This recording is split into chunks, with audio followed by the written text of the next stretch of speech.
Salut Diorol, à Donema d'Entolagad. Irio vo kroget ar releier en ur zelet ouz an natur trodrodiom, rag e kerzh an diben zizun da zeu e vim ol galvet da gonta a labouset, var mies pe ekir. Golvan tiez, pintik, moalr, setu un nebeut labouset e vez kavet e barsal liorsou. Aba oe dek vloa e vez aozet un niver radek e fin mis genver gant kevre gwarezi al labouset hag ar gevre digez brez veo. Meur a bal zo d'andrase, da gentan e lakad ar mua dut barjeu, hag lakad an dut d'ave interesset gant pez a zo tro deo, a la boussad d'ave o liors, au jardin, pe barz ur parc publik e kichenozi, hag pa ve anvet an traoù e ve gwarezet gwelloc'h an traoù anvet ganeom. Kinniget evez sellout ouz e jardin a konta labouset e pad un eurvez, diouz ar mintin kentor, ur studiadenn astro la chikour ar skiantourien.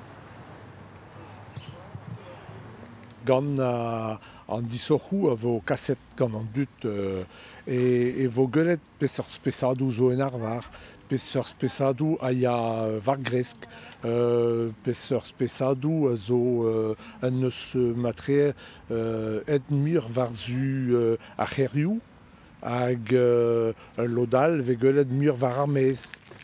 Ar bloaman e vo dalret d'an darvoud d'ar zadorn pem varnugen a d'ar zul rouer varnugen a viz genver. An ol ditourou notenet a ranko be an laket var lerien ar gevre digiz breiz veo.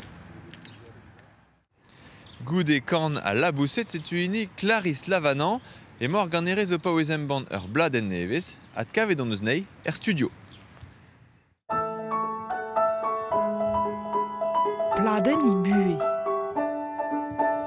Si tu vas pro a souenon, do a varante. Kan ariez a zo an trizekvet album e bonnet gant Clarisse Lavanan. Met an eni kenta skrivet e brezonek pen da ben.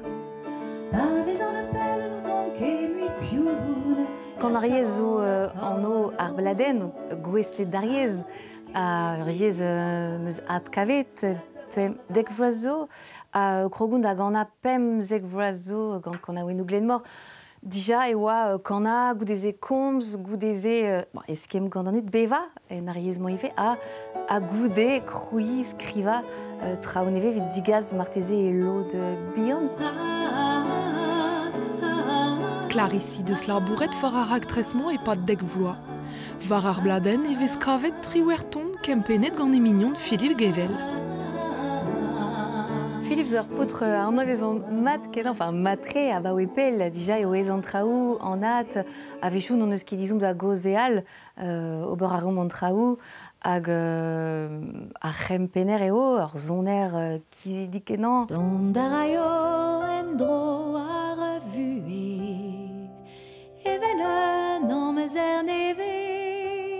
Ar garante an amzer a dremen ar meret pe an natur, a oenet e vez Clarisse Lavanan gant meur adem. Konta a raie e bars ar bladenn iliom krin gant ibro.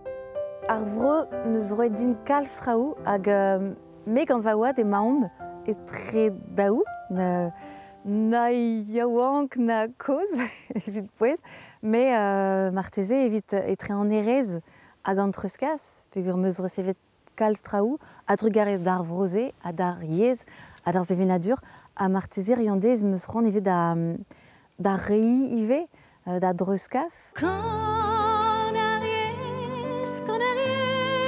eo. Ar bladenn a zo deuet miz e miz du.